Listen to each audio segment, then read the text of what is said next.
to welcome you to another edition of Tuscaloosa Talks. Today we're going to talk budget. And I have the gurus of the city's budget here. Actually, I got the Jedi Knight of budgets and Mike Wright. And I also have Carly Standridge, who is our acting chief financial officer. And so we're going to get a chance to talk budgets, hopefully make it entertaining over the next few minutes. But one of the things I want to do is just introduce you to these two amazing people. And one, I want to start with Mike Wright first. I was very fortunate. I was elected in 2005, and to become mayor at 32 years old and to inherit the responsibilities of it was quite frankly daunting. I'm not certain I even understood how daunting it was. But one of the rocks that I had to lean on was Mike Wright. And so, Mike, I appreciate you joining Tuscaloosa Talks. Now, for those that don't know, right now, we've been in a period of transition over the last couple of months. So Mike came back to help us out during this transition. And Mike, tell the people at home first, what's your current position with the city? I'm the intern in the finance department. He is actually labeled title as the intern. If you look in the payroll system, that's my title. Yes. And I think we should make a movie out of this, or maybe a movie's already been made about that. But Mike. The finance intern. The finance, I like that. You know, we can hey, you can start a podcast. How about that? That'd be good. Mike, you're a jack of all trades. But tell people your history with the city of Tuscaloosa, because frankly, you're more than just an intern. I started to work for the city in 1983, became finance director in 1987, and then retired in 2018. So I had been retired almost 3 years when I came back to help this summer. So during your time as finance director, what do you think some of the biggest changes that you saw during that time frame? I think one of the biggest changes in the history of the city was when in 1985, we changed from the city commission form of government to the mayor council. And then we had of course, the sales tax increase several years later, the recruitment of Mercedes, certainly the election of 2005 when you took office was a big item, and those are probably some of the most significant other than the tornado. So, Mike, tell me why it's called the Paul Garner Conference Room. Who is Paul Garner? Dr. Garner was our financial advisor from 1939 until he died in 1996. He was the dean of the business school, and he also did the city's audit every other year up until 1985. Wow. And so did you get a chance to work with him at all? Yes, I did. And he went to my state conference with me every year. Oh, really? Now tell me your favorite Al Dupont story. He's got to think about that one. I loved all the World War II stories. Some of them were just terribly sad, but I think the story about the D-Day invasion, when the night before, they all knew that at least 90% of them would be dead in 24 hours, and you just couldn't hear a pin drop. Yeah, I mean, in all seriousness, there's a lot of Al Dupont stories in a positive way, but it gets lost. Mayor Dupont was a D-Day veteran. Yes. And actually, it brought him here to Tuscaloosa ultimately. Very decorated war hero. Well, and Mike, you've had the opportunity to work with so many talented people, but you've worked with Carly Standridge before, hadn't you? Yes. He's actually known me since I was and worked with her knee-high mom. to a grasshopper. 25 years ago, she was in the Partnership for the Drug-Free Tuscaloosa, and she was our grant writer. This is my mother he's talking about. But now, I didn't know. So your mother worked for the city of Tuscaloosa. Yes, sir. Yeah. I did not know that. She's an excellent grant writer. In fact, I'll tell you that I actually grew up in City Hall a couple of times. The incident command spot in the basement, that back office that used to be your office during all the tornado recovery stuff, that was actually my mom's old office originally. I remember spending, Christmas times there, like reading books, and because I was out of school and just hanging out with my mom there. But I got to know Carly mostly when she was at Jameson Money and Farmer, and after we hired Carol Muir to work for the city, Carly became the staff person in charge of our audit. So for several years, she spent 3 or 4 months full time at City Hall. So Carly, introduce yourself to the people of Tuscaloosa in terms of how did you come to work for the city? Okay, so my name is Carly Standridge, and I am born and bred Tuscaloosan. Although you did go to County High. I did go to County High, so yes, I did. I grew up in Northport. Now so. You were at Tuscaloosa High School, right? Yes. And I'm Central Falcon. Okay, go ahead. Well, okay, moving on. So I went to school at the university, got my bachelor's and my master's degree in accounting, master's of accountancy, and then after that I moved to Birmingham for a period of time just to work in some larger firms in Birmingham. After that, I came back to Tuscaloosa. My family is here. It's just always been my home, and so You got a 8-year-old?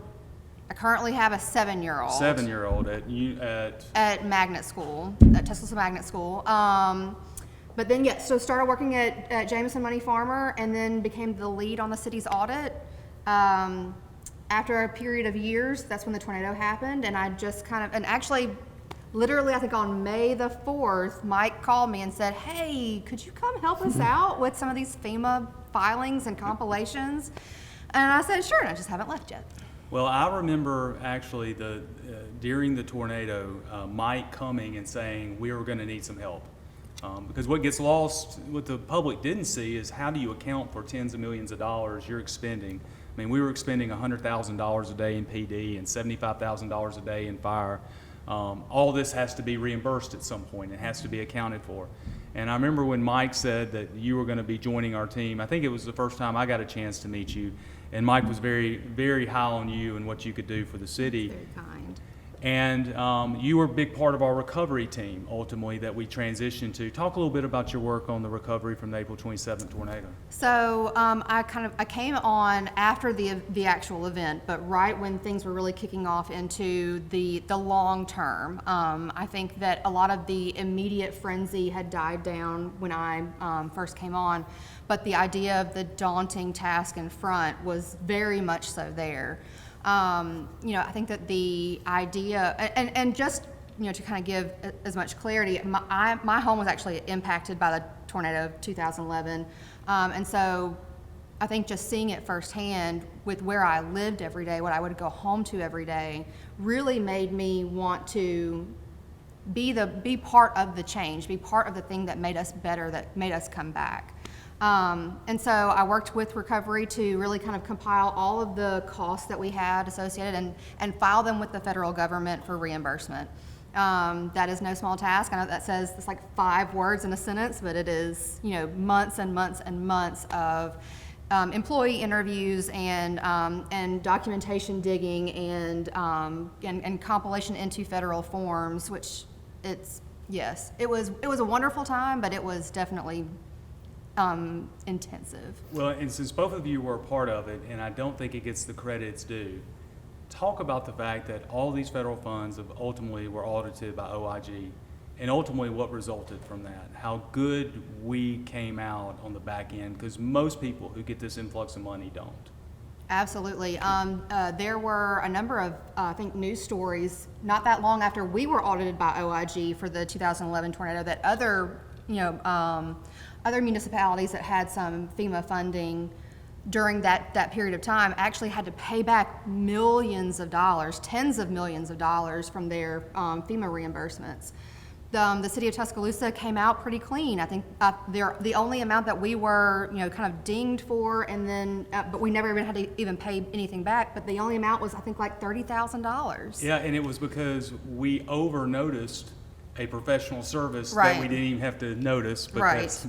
that's another story for another time. But I'd rather always fall on the side of over-notifying people about the opportunity to compete for city funds. Absolutely, and especially at that time when we didn't even know what we didn't know. Yeah. And so I think that we definitely stepped over and above what we needed to do at the time, but it paid out in our favor in the end. The most frustrating thing about it was how long it took us to get all of our FEMA money. I think it was actually after I retired. Yeah, so we literally just got our last FEMA check. I think it was this last year. So it was just before the 10-year anniversary that we got our last FEMA reimbursement check. And when you do it, it's for the first time. People don't, I think that's the thing that kind of gets lost is that, it wasn't as if you do FEMA reimbursement and all the work that goes into it every single day. We being really you guys, had to learn all this for the first time, and the job that y'all did was amazing. And we could take up the whole 20 minutes talking about the tornado, but Mike, before we jump into this 22 budget coming up,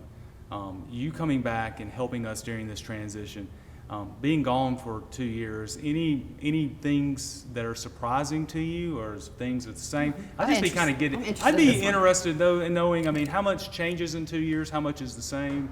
Because it doesn't look like you've missed a beat from where I sit. Well, there've been a lot of changes, technology-wise. A lot of great staff people have been added. The city's financial needs have changed as we're trying to provide the best services we can to the citizens. The demands for our services just continue to increase. Yeah.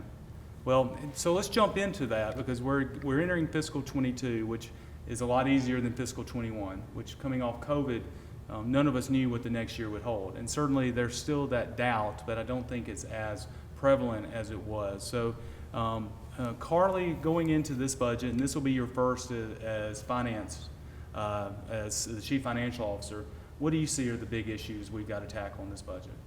I think the main thing is reinstilling in the public that we are growing back into what we need to be. That the idea of COVID and the community that we lost on some level has, yes, adapted and changed, but at the same time is still growing and going places. And that with that growth and with that change, we're trying to change along with it and give the services that we can in the best way that we can.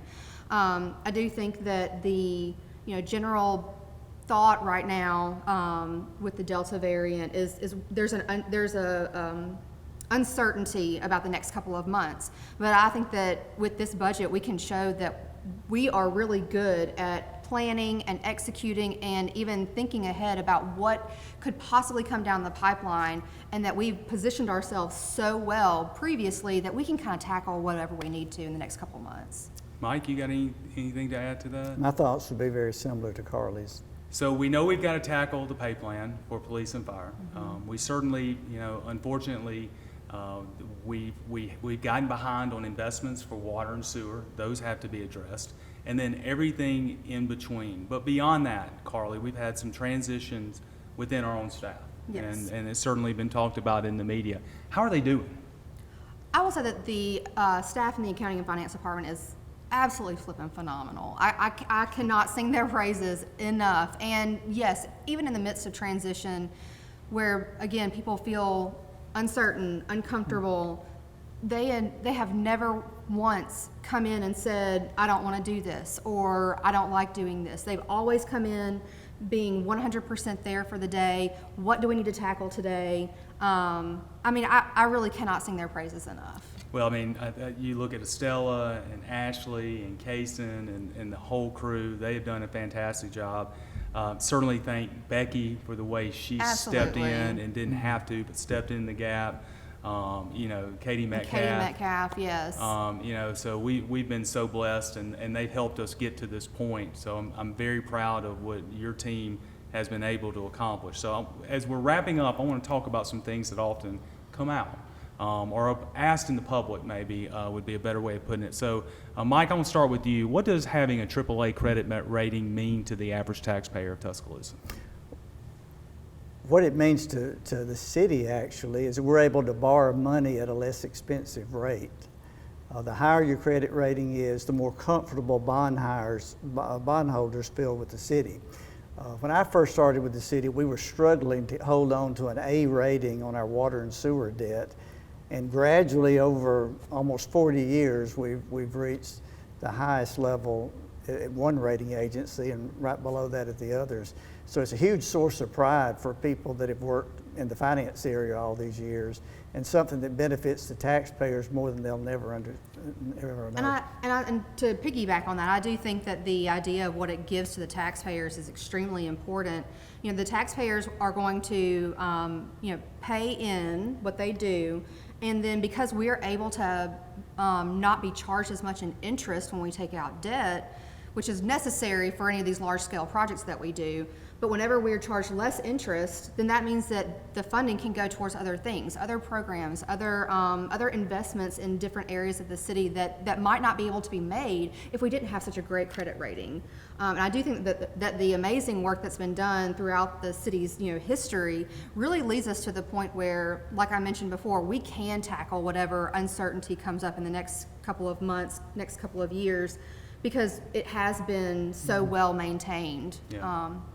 In the past and currently. And we've also refinanced all the debt out there that we could possibly do, taking advantage of this historically low interest rates. Like most people do at home when they take advantage of the rates at home. Absolutely. Just like your home No different. mortgage.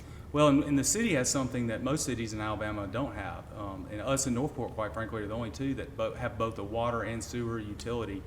How does that impact the city different, let's say, than a city like Mobile or Birmingham or a Huntsville that doesn't have that? I would imagine there's a lot less headache in Mobile and Birmingham because they don't have one. Well, yeah, politically, it doesn't end up at your desk, but Right. financially on your balance sheet. Well, in our annual financial report, it's treated as an enterprise fund, so the accounting principles historically have been more like a private business than the general fund. That's beginning to change some now. But you have things like depreciation and having to keep your capital assets updated over time. A huge percentage of our water and sewer assets are underground, and you can never see them. So. And I think that's one thing that's extremely important for the citizens to understand is that the water and sewer fund is managed completely as its own business style entity. It is not run in a government fashion at all. The citizens use the product, and then we charge them for that usage, and then to maintain the system that provides them that product as well. And like you said, we've kind of fallen behind the last couple of years in being able to invest in that system, and we really need to catch up on that because the idea of clean water is something that nobody should have to be without.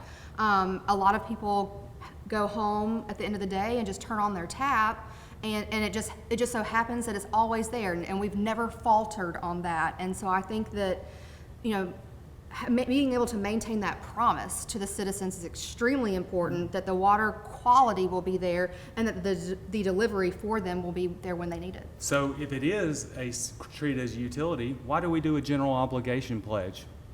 We started that back in the 1990s just to give bondholders more security.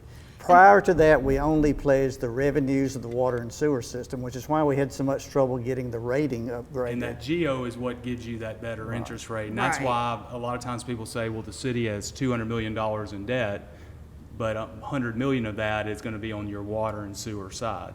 And in talking about the debt, one of the things that Mike, you and I were referencing yesterday is that in 2006, 32% of our water and sewer budget was debt. Today, it's 22%. I think that's a credit to the work of both of you. I think the other thing, though, I do want to touch on is why do cities have debt? I was looking recently at some of our sister cities. Huntsville has nearly $800 million worth of current outstanding debt. City of Mobile, over $200 million worth of outstanding debt.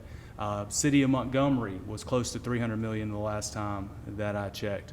Why do cities, Auburn, we're larger than Auburn, $250 million. Why do cities exercise debt and necessarily county governments don't? Well, it's just too expensive to pay for all your capital improvements on a pay-as-you-go method.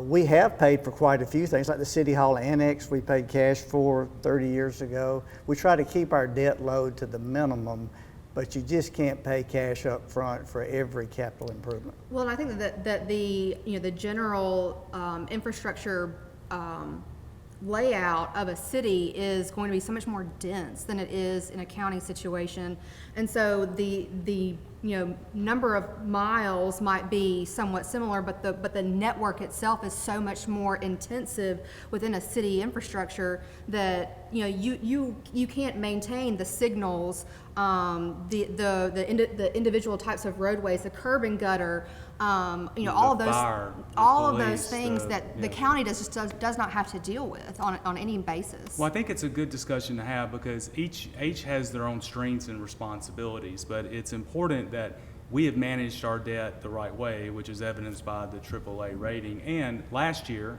5% of our overall general fund budget was towards debt service. And you compare that against our peers, and that's why I think the last PARCA study had us at 4th Yes. per capita in the state, which I'm really proud of. I'm going to wrap it up by saying thank you for what you do. We may have gotten a little bit down in the details, but I think that's very important because we take it very seriously. And Mike, I certainly want to thank you for taking time away from your grandkids and coming out of retirement to help us. Mike, when I asked him if he would help us out during his transition, said, I'll certainly want to, but the mornings are for my grandkids. And I said, you got it. And I would like to echo what the mayor said to Mike. I mean, he definitely provides such a great foundation and just comforting idea that there's always going to be somebody that has his knowledge base around. Well, Mike, the last thing, I got to do a little bit of hard-hitting journalism here, so Okay. I apologize. I'm ready. Is it true that you would not let your children get sprinkles on their yogurt because it was 69 cents extra? For years, that was true. As I'm getting older, I'm loosening up a little bit, and the grandchildren get whatever they want. The grandkids get whatever they want, but the kids, The kids wait a did minute. without. Breaking news here on Tuscaloosa Talks. Thank you for joining us today.